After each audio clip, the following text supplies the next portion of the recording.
full review of the HTC Resound with Beats Audio is now live. Android apps reached the 10 billion mark in downloads, and the Verizon Galaxy Nexus is nowhere to be found. All this and more coming up right now.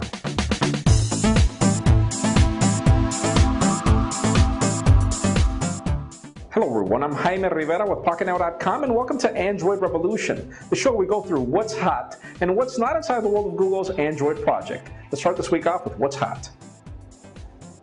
That's right, we all have a lot to celebrate. The Android market just launched a new promotion where they're selling lots of key applications for as little as 10 cents each, and well, you'd ask what's the catch because it's only lasting for 10 days, and well, the fact is there isn't a catch. Android and Google just thought they'd have a promotion and celebrate because they're now selling and downloading 10 billion applications in the Android market. So don't hold your breath too long. Hit the link in the description for details on which applications are on sale because there are lots of really good apps there that you could just get for 10 cents.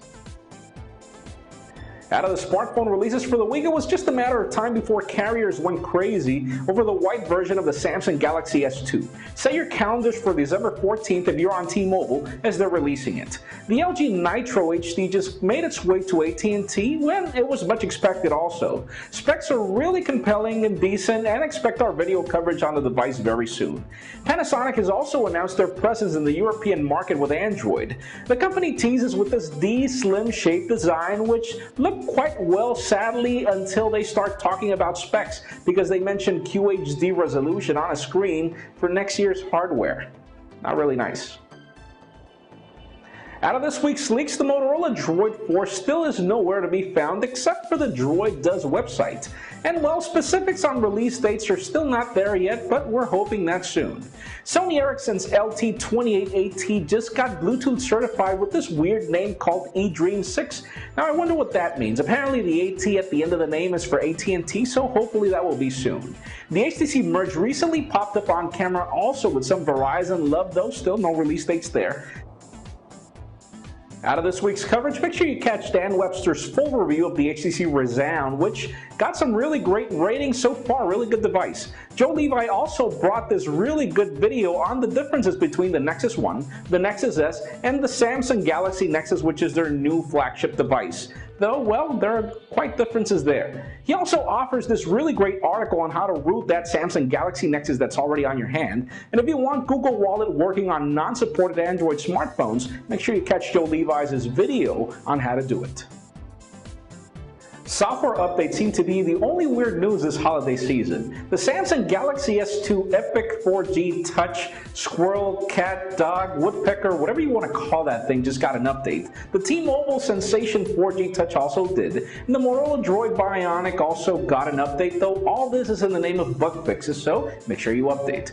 Now the European version of the HTC Incredible S just got an update, though this time it's not to get bug fixes, but instead to get Sense 3.0 updated, so hey, hit the link because you really need that update. It's worth every megabyte. Now, if you're rocking a Sony Ericsson device, well, hit the link in the description because it provides you details on how to get Ice Cream Sandwich on your devices whenever that's released for Sony Ericsson devices. Right.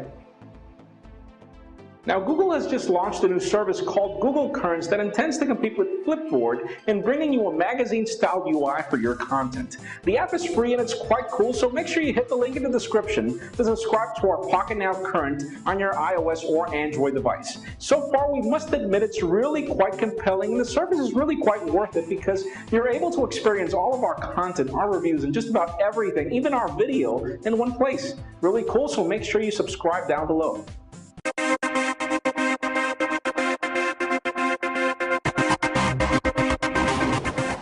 That does it for what's hot. Let's continue on with what's not, and well, hey, where is the variant of the Verizon Samsung Galaxy Nexus? Nobody knows when we're getting a release date. Some of us are assuming that it will happen on December 13th.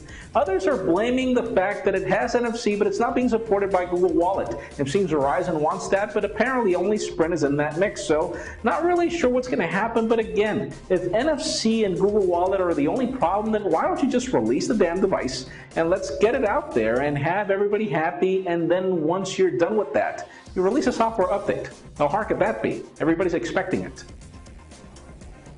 That's it for today's show. Thank you very much for watching. I'm Jaime Rivera. Remember to give us a thumbs up if you liked what you saw. That's it for now.